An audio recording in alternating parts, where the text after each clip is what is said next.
Magandang araw po. Ito po si Rinibay. Pag-usapan ho natin ngayon po tungkol dito sa mga pangyayari itong pasabog itong 18 mga enlisted na mga Marines. Ito mga kaibigan kung nababasa niyo yung post kahapon, parang malulula kayo sa ang dami-dami ng pera, di ba? Napakaganda ng buhay nila Malita-malita itong pera na kinukuha, dine-deliver sa bahay. Saan ka pa? Sangkatutak na truck nagkarga ng pera papunta sa mga bahay doon sa mga pulitiko. Totoo man ito o hindi, pero sa palagay ko ho dito mga kababayan, may katotohanan ito Dahil hindi mo isusugal itong buhay mo, itong dangal mo, ano ba namang makukuha mo 'pag paratangan mo yung isang tao, yung mga bagay na ginagawa-gawa mo lang, kung di ito ay may katotohanan. Dahil itong mga Marines talaga, kaya nga sasabihin natin itong Marines ito ang pinaka-elite ng mga armado. Kaya may kasabihan 'pag mahirapan na, sabihin, "Tell it to the Marines."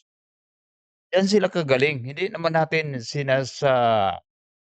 binabawalang-bahala itong ibang mga uniform personnel, itong mga nasa Air Force, yung iba talaga 'pag Marines talaga. So, dito nga, may panukala ito, may resolusyon na ito si Madam Aimee, itong pambansang ate, patungkol doon sa, may resolusyon sila na may gagawin silang inquiry, Senate inquiry. Sana naman itong inquiry mga kababayan na masusundan ito natin na may magandang resulta. Hindi may tulad doon sa komite ni Lacson na instead na medyo malinaw itong investigasyon, palalabuin. Sana itong, pinangunahan ni Ate Aimee, may magandang resulta. Kaya, bago tayo magpatuloy, pakinggan na natin 'tong sinasabi ni Madam Aimee. About it. It's a resolution directing the appropriate Senate committee to conduct an inquiry at the earliest possible opportunity into the alleged money delivery scheme involving 18 former military personnel employed by Congressman Saldico and the reported cooperation of certain government officials with the International Criminal Court. And we were all dismayed by the revelations yesterday. And as a result, I am hopeful that this will be the beginning of a very serious and comprehensive investigation, which will result in charges and punishment if there are guilty parties. At nananawagan rin ako sa ating magigiting na kasapi ng Philippine Marines na kung may paratang, ilatag ninyo ng malinaw.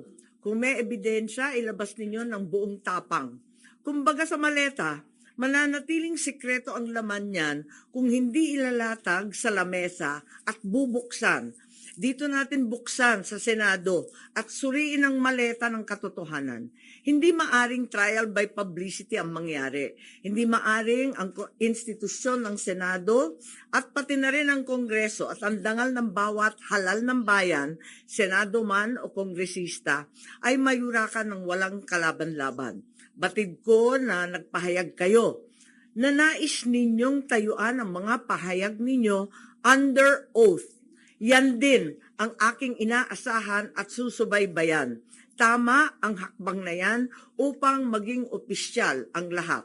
Pinoprotektahan ko ang Senado hindi dahil sa mga personalidad, hindi dahil kaibigan ko sila, kundi dahil ito ang tinig at tanggulan ng ating bansa. Kaya kung ang mismong tanggulan ang inaakusahan, marapat din na dito magharap-harapan na. Sa ilalim ng panunumpa, sa ilalim ng batas. Kaya nga maganda 'yun Ate Aimee, na itong mga tumutulong sa ating gobyerno na mapigilan na itong korapsyon o mabulgar na itong korapsyon, sana matulungan talaga. Hindi anong nangyari kay Orley Gutisa? Una, ito po mga kababayan, anong nangyari kay Orley Gutisa? Una, na-disqualify dahil palsipikado daw yung notaryo publiko. At simula noon, wala nang balita kay Orley Gutisa. Itong mga kasamahan ni Orley Gutisa, sumunod kaya ito sa mangyayari kay Orley? Ito lang tanong natin mga kababayan. Sana ito may magandang resulta. Dahil hindi na talaga katanggap-tanggap itong nangyayari. Pero mo kasabwat na yung presidente. Kasabwat na yung si Martin Romualdez, si Saldico, at iba pang mga malalaking opisyal dyan. Saan ka pa? Kung nababasa niyo mga kababayan, kumuha pa ng pera galing sa bilangguan. Kumuha ng pera doon, ha? Sino pangalan doon? Si Katapang? Pinangalanan doon? Kumuha ng pera. Saan galing yung pera na na-produce galing dyan sa Bilibid? Bakit nag-manufacture sila ng pera doon? Nag-imprinta sila ng pera? Diba? Paano makapag-produce tayo ng pera? Number one, magnegosyo, may ibibinta ka. Tapos malita-malita yung pera na kinuha dyan. Ako po dito mga kababayan lang. Sana ito, hindi ko naman to bilang ito si Marcos, ayaw ko na talaga to dahil nadadala na tayo. Iwan ko lang dito sa mga loyalista dito, pag hindi pa sila nadala, iwan ko lang to dito.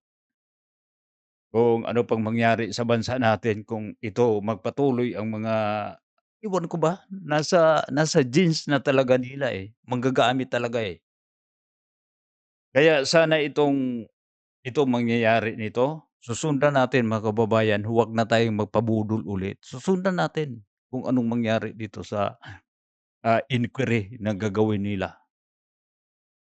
Dito ang kutob ko Si Gutesa dati, siya lang mag-isa. Ang kasanggalan niya doon si Senator Marcolita at saka si former dating Congressman Mike Defensor. Pero ang nag-appear doon sa hearing mismo diyan sa Senate, si Gutesa lang. At yung kaalalay niya si sabihin natin, resource person ni Senator Marcolita. Pero itong mangyari kasi ngayon, napakabigat ito Pero makita natin na kung paano katatag itong mga Marines mga kababayan. Dito ako saludo Hindi sila nagtakip sa mukha. May isa lang napansin ako nag-face mask siya. Hindi natin yun masisisi baka may talaga. Tao lang sila, pareho lang din natin. Walang problema pag sarili natin yung didipinsahan lang kaya nating lusutan. Alam naman natin, itong mga sindikato nito, pag hindi ka makukuha sa sarili mo, kukunin yung miyembro ng pamilya mo, papahirapan ka gamit ang pamilya mo. Yun ang pinakamasakit. Dati mga kababayan, makita lang natin itong nangyayari sa ating bansa, makikita lang natin sa sinihan, sa mga palabas. So ngayon, talagang nangyari na sa itong gobyerno. Sana naman, sa ganitong pagkakataon mga kababayan, magkaroon ng kunting hilom itong hinanakit na nararamdaman natin sa pamamagitan itong 18 magigiting matatapang na mga sundalo. Sana sila magsasalita sila, ituloy na nila yung naimpisahan nila. At saka isang bagsakan na. Ito nga sinasabi, sang-ayon ako sa sinasabi dito ni Madam Amy Hindi na natin itigi-tigi pa. Hindi na natin iminudo, hindi na natin na paisa-isa lang. Tulad ng ginawa ni Saldico.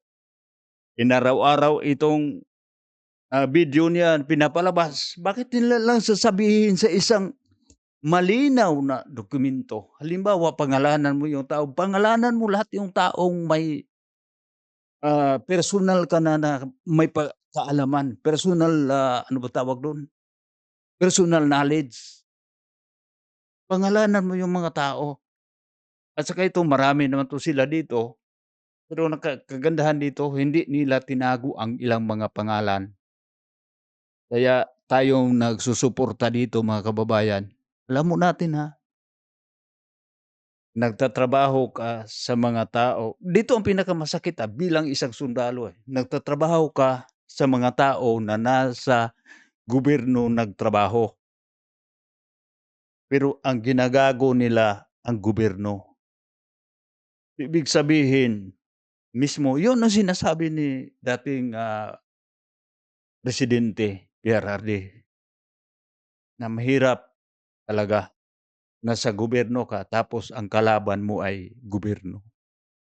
So, tuloy ho tayo dito sa sinasabi ni Madam Amy. Sa harap ng taong bayan, huwag tayong masiyahan sa likod lamang ng isang press conference. Kung kayo'y tunay na naglilingkod sa katotohanan, magharapan tayo dito sa Senado. Ang Senado ay hindi tatakbo o tatalikod, lalo na kung may nadawit na hindi dapat. Sa aking mga Sino ba, Madam Amy, ang hindi dapat madawit?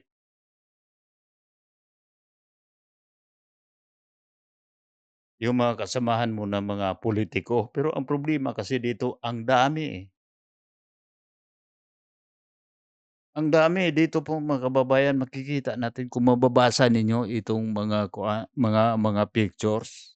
Sinisave ko yung pictures, gagawin ko yung ano, i-compile ko yung mga pictures tapos para mabasa. Dahil iba lang nagbabasa. Maganda talaga yung para affidavit nila yung mababasa natin. 'Di pa lang tayo makapag-post dahil ano, wala pang pirma, wala pang notaryo yung salaysay nila. 'Di natin alam kung totoo yun o hindi. Dito na tayo maniwala dito, yung mag-post na tayo doon sa mga salaysay nila, kung may notaryo na.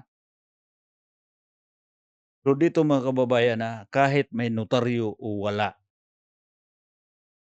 'pag yung mga salaysay nila ipanindigan nila diyan sa Senate inquiry, naku po, napakatibay na yun. Napakatibay na ebidensya. Biro mo 'pag babasahin mo diyon sa Biblia, 'pag yung nasa sakdal ay may saksi na 2 o 3 na magpatunay na ikaw ay may kasalanan, nagpapatunay doon sa mga ginagawa mo, kumbiktado ka talaga. Dito 18 na katao, sobra-sobra na. Dito natin makikita mga kababayan, saan ka pa nakakita na yung tao na napatunayan na isa siya sa kasabwat sa nagnakaw, tapos nagsauli lang ng pera, kabahagi lang ng pera ng ninakaw niya ay nagawa pa siyang state witness. Ito lang sa ating bansa. Nakakahiya, 'di ba? May bendalo. Ito ngayon mga kababayan, himayin natin. Halimbawa, mapatunayan na may katotohanan itong mga sinasabi ng 18 sundalo. Saan mag-umpisa yung kaso? Nasa gobyerno 'to nagtatrabaho. Ibig sabihin, unang maglilitis diyan sa mga empleyado ng gobyerno ay ang ombudsman. Kumustahin natin anong stance sa ombudsman, na kasama pala sila. Napakalaking tanong dito mga kababayan kung hanggang saan lang, hanggang inquiry lang, pagkatapos patay na wala nang mai-proceed. Ang sakit sa bayan mga kababayan, parang sakit ng tao, eh. 'Pag ang sakit ng isang tao halimbawa ako nagkasakit ako, itong pera ko hanggang kuha lang ng detalye ng sakit ko. Halimbawa, sa doktor magpa-examine ako, sabi ng doktor para malaman yung sakit mo laboratory ka. May mga laboratory test na napakamahal, tapos gipit ka sa pera. Ma-comply mo niya yung laboratory test na napakamahal pagkatapos nalaman na yung sakit mo, wala ka namang panggastos para ipatuloy para kang maipagamot, anong mangyari sa pasyente? Patay, 'di ba? Wala yung kaibahan dito, sakit ng bansa natin sa korapsyon. Hanggang sa findings lang tayo, hanggang sa inquiry lang tayo at wala na tayo maipatuloy para malutas itong isyu, itong sakit ng korapsyon. Wala yung kaibahan sa flood control. Ito konektado pa rin 'to sa flood control, konektado pa rin 'to, eh. Dahil dahil ang flood control ang ginagamit dito para paghati-hatian ang pera para ipamudmod doon sa mga korap na mga pulitiko. Kasama na senador. Ito rin ang pagkakataon para linisin ang inyong pangalan at itindig ang dangal ng institusyon. Maraming salamat po. Andito naman po yung affidavit. Siguro nakita naman ninyo yung joint affidavit na mahaba na ginawa. Ay, Ate Aimee, yung dangal kasi wala namang problema diyan sa institusyon, sa Senado, diyan sa Kamara, diyan sa sabihin natin sa buong, Kongreso. Itong konstitusyon na yun, malinis yun, eh. Ang problema, itong nagtatrabaho inside, sa loob ng institusyon. Ang problema kasi dito mga kababayan,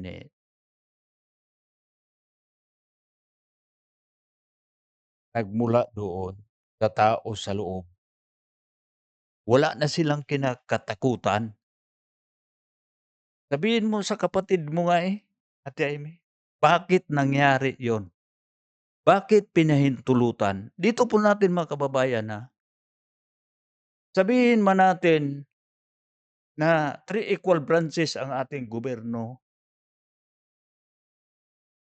pero hindi ibig sabihin na kumo kay equal siya, magkanya-kanya sila, hindi, eh. 'Pag sinasabi ng presidente na, "Kayo diyan sa Kamara umayos kayo, hindi ko nagustuhan itong ginagawa ninyo, ihinto ninyo 'yon. Kamo diyan sa Senado, itong mga ginagawa ninyo hindi na 'to tama, kailangan nating itama sang-ayon sa batas. Ihinto niyo 'yun, mali 'yun." Ito naman sa judiciary sabihin natin na itong balangkas niyo ng batas nasa ayos, hindi tayo kikiling sa 2 o sa 3. Ako naman sa executive sabihin ko, kung talagang magseserbisyo ka sa taong bayan, alam mo yung lahat na ginagawa mo. Alam mo yun sa sarili natin na itong ginagawa natin ay mali o tama. Malaki na tayo, hindi na tayo bata. Hindi na kailangan pa yung ibang tao magsasabi na yung ginawa mo ay mali. So umpisa pa lang, bago mo pa lang gawin ang isang bagay, alam mo na yon kung anong epekto. 'Di ba? Tulad na ng pag-inom natin. Alam mo natin na yung alak nakakalasing 'pag damihan mo. Nakikisira ng katawan 'pag lagi mong iniinom, nasa iyo na yun. So bago ka palang uminom, alam mo yung anong resulta. Malalasing ka ba? Natural, alcohol yun iniinom mo, hindi soft drinks yun, 'di ba? Wala yung kaibahan sa ginagawa ng presidente, ginagawa diyan sa institusyon sa Kongreso, ginagawa diyan sa Supreme Court natin. Alam na ng mga tao diyan, ilang taon sila nag-aaral. Nasa atin na yun 'pag hindi malinis ang loob nila, naku po. At wala sila ng kinakatakutan, iyon, dahil mahina ang leader natin. Alam mo na mga kababayan, kung ang leader natin kahit pusa pa yun, kahit daga pa yun, pero ang ugali niya parang tigre, tayong lahat nasa baba magiging tigre.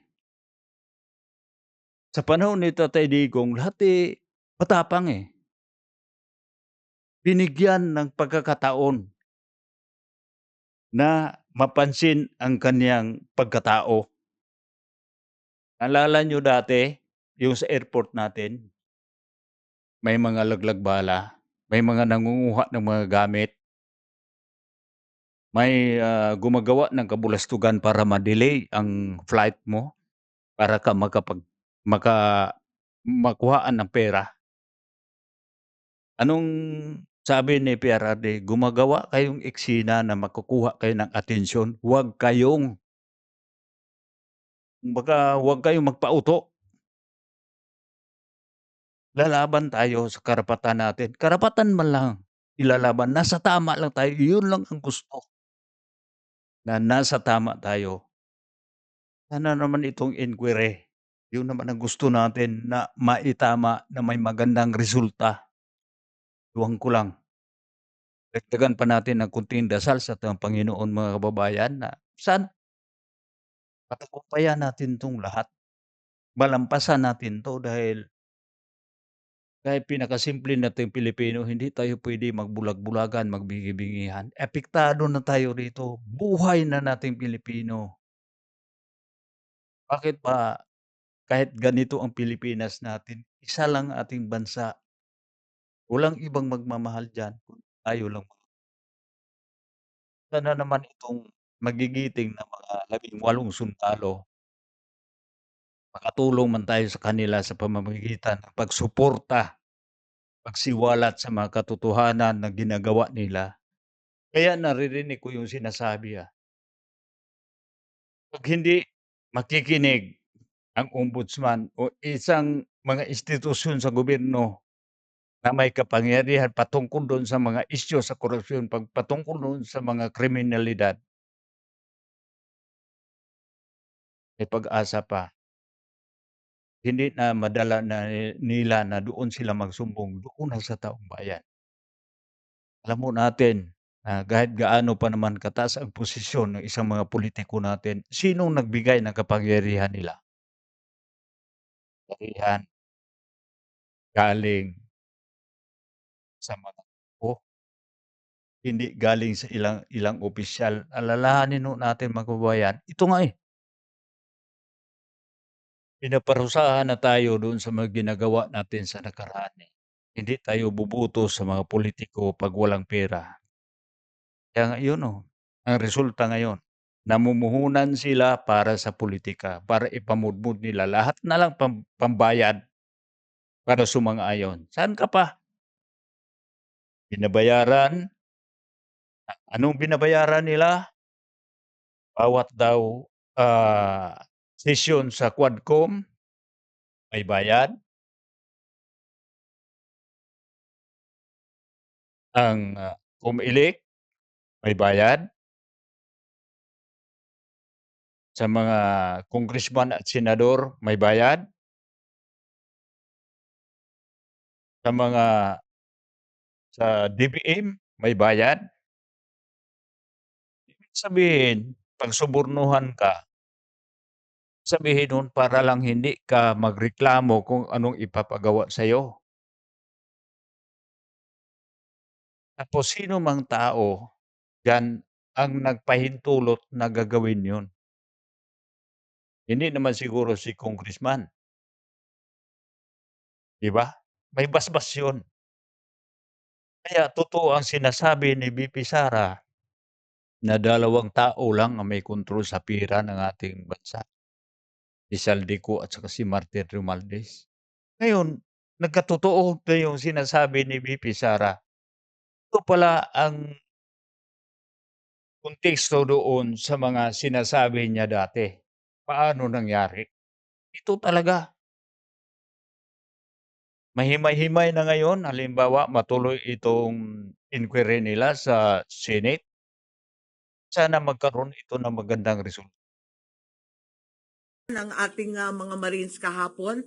Ang balita ito ang karugtong ni Sergeant Gutesa at may susunod pang 12, isang dosena pang Marines na lalabas. Meron ring sasabihin. Tungkol dito, duty rin kay Congressman Saldico dati.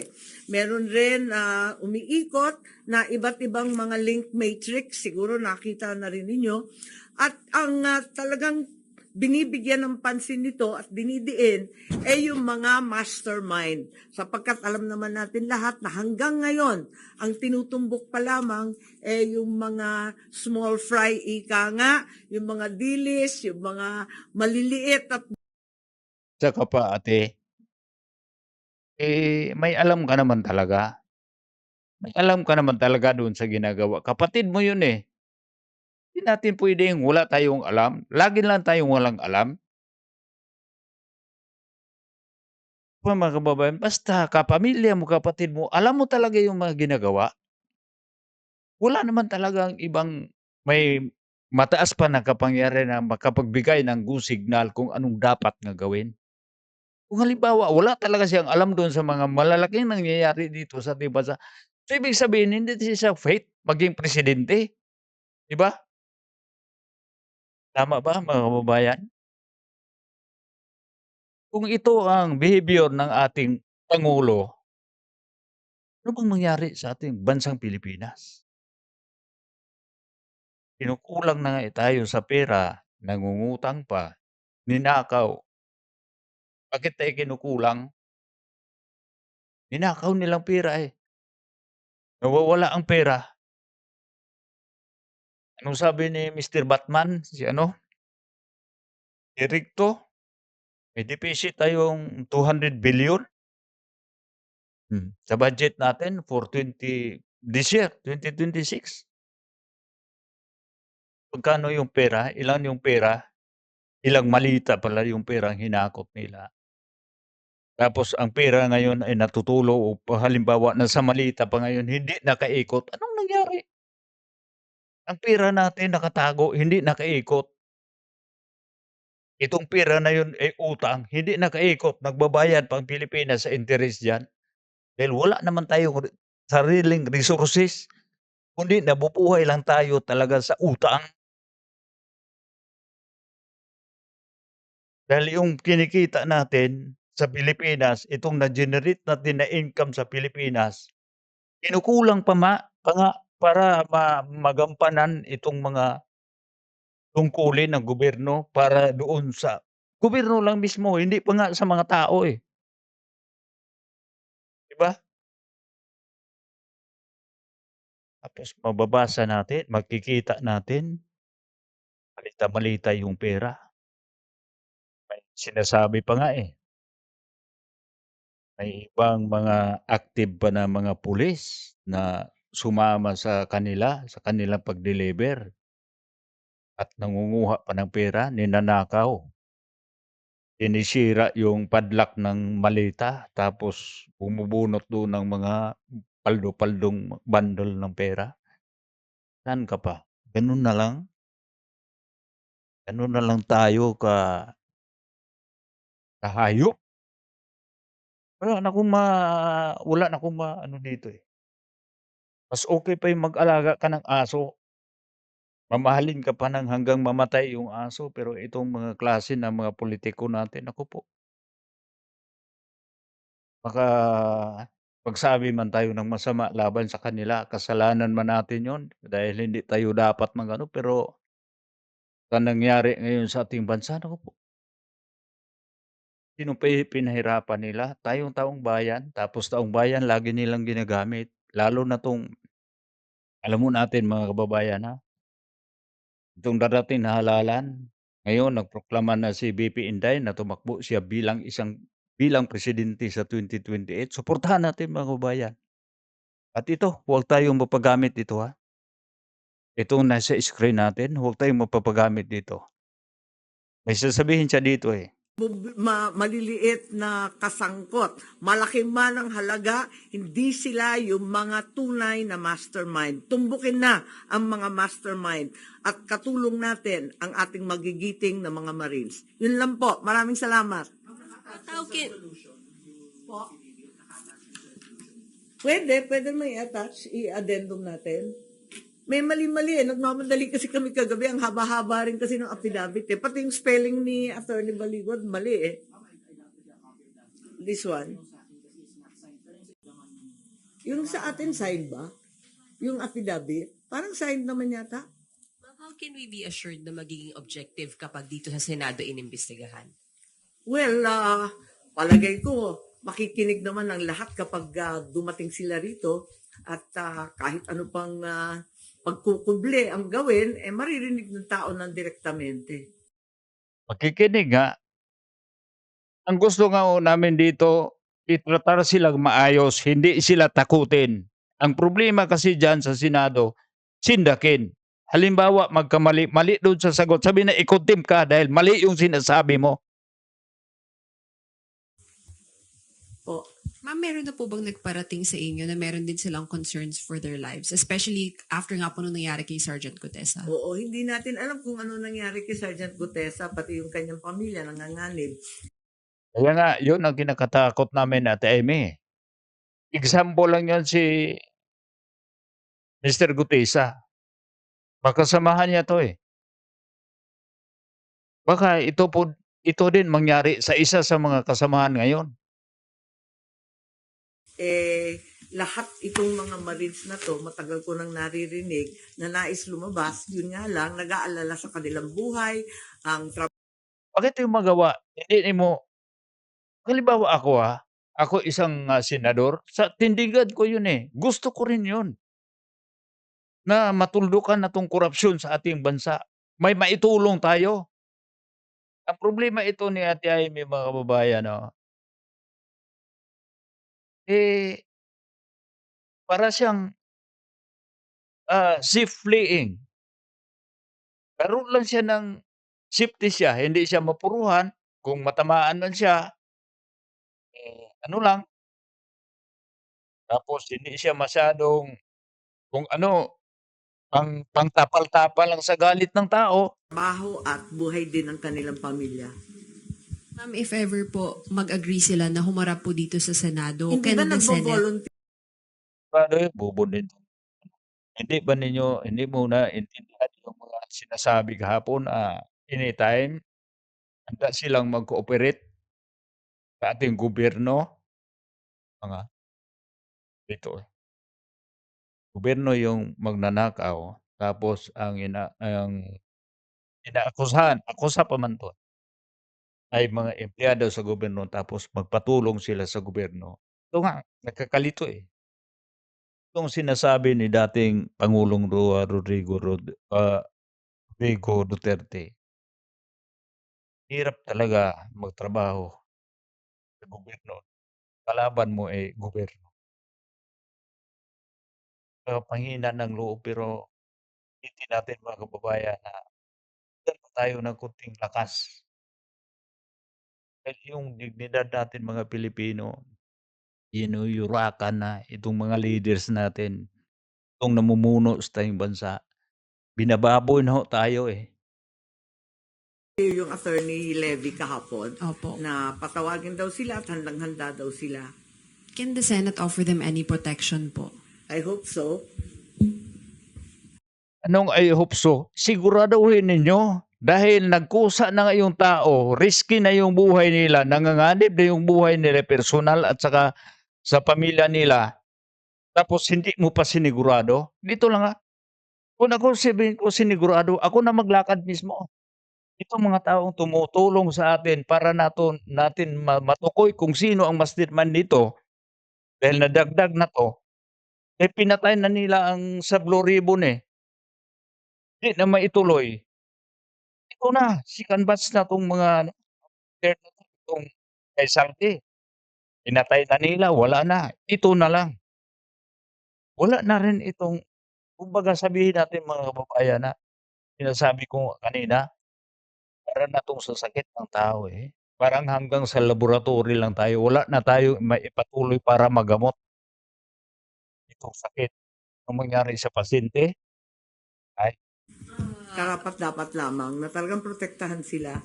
Ang mahirap sa Pilipinas kung tutuusin kung yung mismo pang whistleblower ang pinarurusahan eh. Ayun, tama ka, tama ka.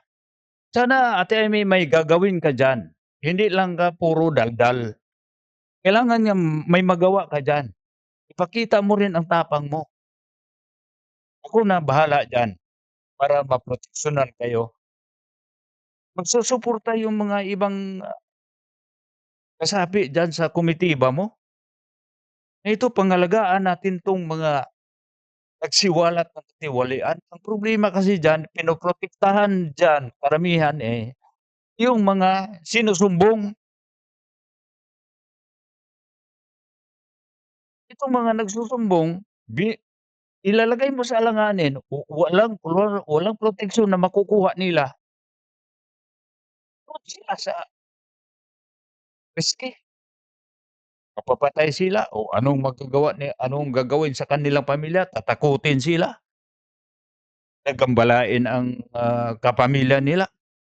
Tulad kay Gutisa, sa anong nangyari, nawala, walang balita. 'Di ba? Ito na ba ang Pilipinas natin? Ano na, nakakabwisit na, eh. Dapat may sadyang witness protection tayo. Ma'am, have you spoken with Mayroon naman talagang witness protection program. 'Di ba 'yun ang nangyari sa isang, naka-avail ng witness protection program na napatunayan naman 'yun kahit sino pa namang bobo 'yun, naintindihan naman na napatunayan talaga na kasabwat siya sa nakawan. Kaya nga nagsauli siya ng pera. Kaya nagsauli siya ng pera, 'yun na-avail niya ang witness protection program. Pero yung hindi nagsauli, wala, bahala na kayo. the majority about this? Are they also Wala, available nagulanta here? lang talaga ako kahapon. Nagulat lang kaming lahat. At nakikinig ako actually dun sa ICC, di ba, ikalawang araw ng pagbunyag ng confirmation of charges. Kaso, lumitaw ito, no? Pinapatay nga yung storya kaya inaasahan ko na sa pamamagitan ng resolusyon marinig natin ang katotohanan. Pero yun nga, nakikinig ako. Totoo naman yung nasa affidavit.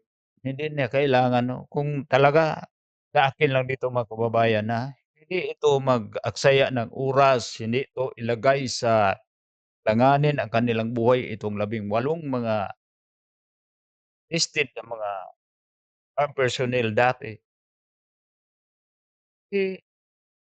Sino ba namang gunggong na tao na napakalaki, napakadelikadong trabaho, napakadelikadong sitwasyon ang ginagawa nila ngayon.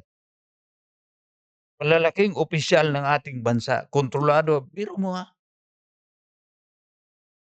sinangkot dito ang Pangulo. Hindi basta-basta, hindi na maliit. Doon sa ICC, biglang eto nga ang naging balita. Nagulat ako at may $2 million pa raw para sa ICC, sa gastos ng ICC. Halata naman, dati na yun nag-leak. May mga nagsasabi na andito na ang ICC. Wala kasing pumapansin Walang pumapansin dahil kasama na yun sa plano.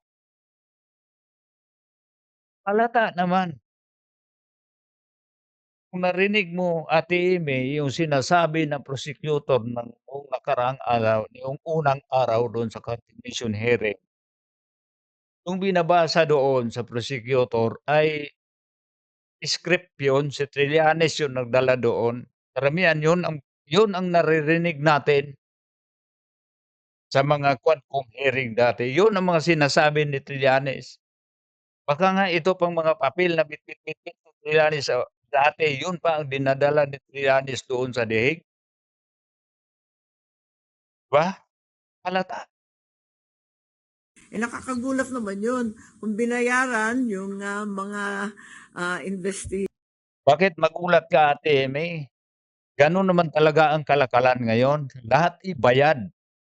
Paano na-impeach si BFF mo? Sinasabi mong BFF. Paano na-impeach? Dahil bayad. Ba? investigator, pwede ba naman nating sabihin na bias yan o binili yung ebidensya? Bias talaga, bias. Bakit? Hindi dumaan sa tamang proseso. Anong ginawa nila kay PRRD? Diniretso doon kinarga si eroplano. Hindi dinaan sa proseso dito sa Pilipinas. Dinala diretso doon sa kulungan. Kasi sinurinder agad. Ano tawag doon? Fair? Contaminated ba yan? Ano ba ang status niya? Ano ba ibig sabihin niya? Natin dito ha. Para lang mastikan si Ate Amy. Alam mo na yung buong istorya. Ate Amy, ikaw matagal ka na dyan sa trabaho bilang isang senador. Kumbaga sa kilatis pa lang, body language pa lang, hindi pa nagsasalita yung tao, maintindihan mo na. At itong galaw ngayon na ginagawa sa administrasyon ng kapatid mo, hindi mo pa nabasa ng maayos.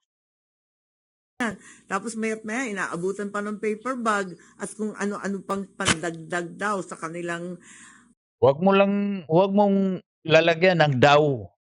Dahil itong mga sinasabi dito sa mga personnel na gumagawa doon sa delivery, hindi yun gawa-gawa. Nangyayari talaga doon. Sabihin daw, ibigyan mo naman ng pag-asa itong mga na tutukuyin natin. Huwag kang magpalat. Huwag mo nang alisin mo lang yung daw. Alisin mo na lang yung umano. Para magiging medyo hard konti yung bato natin doon. Medyo kapani-paniwala. Dito pa lang hindi pa lang daw, laging daw. Wala na. Ikaw ang pasimuno sa resolusyon, tapos alanganin ka pa, pursige ka na. At least mayroon kang na-feel na totoo yung mga sinasabi kaya interesado ka. Pero lahat na lang ng sinasabi nila daw, bakit ka pa ikaw ang magpasimuno diyan sa mga inquiry na hearing yun? Dapat manahimik ka na lang. Kailangan firm. Ito mga kababayan, bilang isang leader, kailangan mo firm. Huwag mo nang sabihin daw. Halimbawa, tatawag ka na. Ito ang nangyari dito mga kababayan. Sa bahay natin may mga rules tayo. Gusto natin tumino itong mga kasamahan natin sa bahay. Lalo na itong mga itong mga kukuha ka ng may naiwan na mga pera-pera sa bulsa natin. Ito ginagawa ko ito dati. Yung pera sa bulsa ko, nasa 20 pesos lang. Tapos nakalimutan ko na kukunin, inalabhan para naman ako medyo ang ginagawa ko, sabi ko naman, nalabhan na yung pantalon ko. Sabi ng misis ko, nalabhan na. Sabi ko, may ano doon, nakita mo ba yung 100 pesos doon sa bulsa ko? Sabi niya, hindi naman yung 100, 20 man lang. Diba? Huli mo kaagad na meron siyang perang nakita. Hindi lang, pero sinasabi ko 100. Dahil pag sabihin mo lang totoong 20, sabi na, wala oy, 20 man lang yun. Pinalakihan ko. Ayaw na niya yung responsibilidad na mas malaki pala yung nawawala niyang pera. Nagets niyo yung punto mga kababayan? Dito napakalaki ng halaga yung nawala nating bansa, pero dinagdagan pa niya ng daw, umano. Laki ng halaga, lagyan po naman ng daw. Kung nga 20 pesos lang nawala ko, sinabihan ko nawala ko 100. Sabi na, so hindi 100 na 20 lang. Inabot agad. Paano ka paano mo i-exert yung pirsa mo para yung tao may konting takot. Ano bang takot dito? Gano'n na kalaki ang paratang, dadagdagan mo pa ng daw? wala sa kanilang tsibog, tirahan, kung saan-saan lakad nila, nakakagulat naman yung ganun. In other news, may napili na daw si VP Sara na VP niya. By any chance, is that Hindi ko you? alam. Hindi ko alam. Akala ko magda-Davao style sila. Wala nang VP pipiliin. Basta karambola na kayo. So, did you talk to her about it? Ay, By wala. Ang problema lang ngayon si VP Sara at saka si former President Duterte at sila talaga ang humaharap na napakabibigat na mga paratang. Sila naman mabibigat ng paratang. Itong kay PBBM, hindi mabigat 'yon. Walang kabigatan 'yon. Dito natin makita mga kababayan na kapatid pa 'to, Kung halimbawa sa atin mangyari, kapatid ko nangyari, kinakabirap lang nila yung ginagawa sa kapatid ko, tapos nakikita yung gaano kalaki yung kinakaharap ni VP Sara. Hindi ba malaki yung kaharap ni VP Sara? Wala namang mapatunayan na pera. Walang ibang taong nagbitbit ng malita-malitang pera, pero sa kapatid mo meron. Tapos kay VP Sara pa ang pinakamabigat na problema at saka PRRD. Hindi na problema ng bansa itong problema ni PRRD. Ang problema ng bansa ngayon, itong nangyayaring nakawan sa ating gobyerno.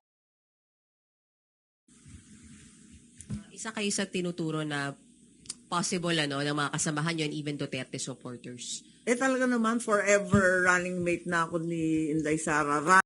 Asos, andyan ka na naman. Huwag ka nang mangbula, ate. Anong nangyari? Nung dinampot si Tatay Digong, dinala na si Villamor Air Base. Hindi pinapasok si VP Sara doon bilang isang legal counsel. Hindi pinapasok doon. Asan ka? Tinulungan mo? Wala kaming nalalaman na nagpunta doon si Madam Aimee. Kinumpronta niya doon para maiproseso yung legal nga pamamaraan bago madala doon sa The Hague. Anong ginawa mo? Anong ginawa mo? Hindi kami nabulag, hindi kami nabingi. Natatandaan namin. Sino lang nandoon? Si VP Inday hindi pinapasok. Senator Bongo hindi pinapasok. Mga abogado hindi pinapasok. Andun lang ang kasama ni PRRD, ang dating executive secretary niya, pinakamatalik niyang kaibigan. Asaan ka? Kayo ang nakikinabang sa mga Duterte, anong ginawa niyo? Tumahimik ka Ilang araw muna, ilang buwan muna. Bago ka nagpalabas ng mga inquiry patungkol doon sa pagdala doon para lang sumikat ka, para lang mawala yung galit ng mga tao sa'yo, yung sumusuporta kay PRRD. Para lang maibanan kunti, para lang ma-divert kunti ang atensyon sa'yo, para mapakita mo lang na ikaw ay hindi sang-ayon sa nangyayari kay PRRD. Pero anong ginawa mo sa time na yun na kinakailangan ni VP Sara ang tulong mo? Sinasabi mong forever ka na BFF, tuhe. Running, walking, sitting, standing, talaga namang suportado ko siya. Yan ka na naman. Ilang ulit mo yun sasabihin, 1,000 pa naman, hindi na yun tatalab. Pumasok man yun sa tenga namin, hindi na yun papasok sa utak at sa puso namin. Lalagpas na yun sa kabilang tenga. Sa totoo lang. Mahirap magtiwala na isang tao. Pero pag itong taong pinagkatiwalaan mo, tapos gagaguhin ka na lang, wag na lang. Pag plastikan man lang siguro si Inday sa'yo. Bawa parang alam mo naman si Inday BP, tao din siya, babae siya, may damdamin din siya bilang babae, mas madali siyang, ka mas soft konti. Kung i-rekomendar ka man siguro ni Inday, sabihin namin, "Inday, bilang presidente magsuportar kami, pero bilang itong taong alam namin, ipasensya ka na. Hindi kami sang-ayon diyan, maglalagay kami ng taong karapat-dapat na katulong mo sa trabaho mo." Ha? Sabi, "Tama na 'yun, Tama Amy, tama na 'yun. Alam na ho namin. Sabihin namin na tama ka, pero bilang sa kahuli-hulihan na parte ng buhay natin, kahit ano pa man magkarambol-rambol naman yung mundo, kapatid mo pa rin ang papanigan mo." Alam ko po, kapag wala na sa termino itong kapatid mo, saan katopak na kaso yung naghintay sa kanya. Alam ho naming lahat na 'pag si VP Inday ang makaupo bilang, presidente, hindi yan hahayaan na patutulugin yung nangyari sa bansa ngayon. Kailangan talagang mapanagot. Hindi ito puwedeng pababayaan mo. Dahil alam ho natin kung ano yung inutang, yun din ang bayaran mo. Yun ang utang niyo sa mga bawat Pilipino, yung panggagago sa amin. Kapangyarihan ka sana diyan na maawat mo yung kapatid mo, pero hindi mo naman ginawa. Pamagitan ng legislation sana, makagawa ka ng mga kung ano-anong batas na makadagdag proteksyon doon sa mga nagsisiwalat ng mga, katiwalian sa ating gobyerno. Pero dito pinakadumi mga kababayan dahil anong nangyayari sa ating ombudsman na yun ang inaasahan natin at alam naman ho natin kung ano ang stand sa ating ombudsman ngayon, not just to follow the law. We're going to bend the law.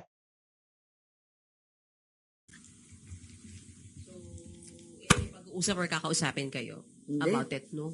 As in, Hindi naman categorical no, ma'am? pinag-uusapan kasi ang layo-layo pa sa totoo lang. Parang siya lang naman talaga ang nag-announce. Di ko nga alam kung talagang handang-handa dahil sa palagay ko, naglulugmok na kasi at nalulungkot siguro yung mga naniniwala sa kay VP Sara, sa mga Duterte, sobrang bugbog na sila eh.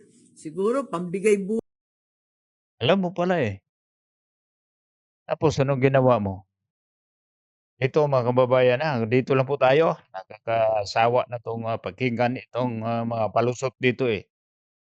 Hanggang doon lang tayo doon sa punto doon sa, mga inquiry nila. Sana maituloy. Yun lang ang gusto namin malaman, Ate Amy, na sana maituloy, maayos, maproteksyonan itong mga nagsiwalat ng katiwalaan ng itong gobyerno. Sana sila ay matulungan. Ito po mga kababayan, ito lang ang ambag natin. Kahit may manonood o wala sa atin dito at least makapagpalabas tayo ng ating saloobin. Natin alam ilang araw dito i-post natin 'tong video, may manonood natin na hindi nila alam na ito pala ang nangyari sa ating bansa. At least aware sila na ito na talaga. Wala naman tayo ditong sabihin natin na pula, asol, tama at mali yung titingnan natin dito mga kababayan. Kahit anong kulay ka pa naman, 'pag tama ka talaga, diyan ako boboto sa'yo. Pero kahit ay yung kulay mo kasing kulay ko tapos ikaw ang mali, hindi kita papanigan diyan. Ang sa'min lang ho dito, hindi kami nagdedepensa sa personal na tao kundi ang kanilang mga ginagawa. Yung resibo sa ginagawa nila na may maipakita sila na ito ang proof, ito ang accomplishment, ito ang achievements namin.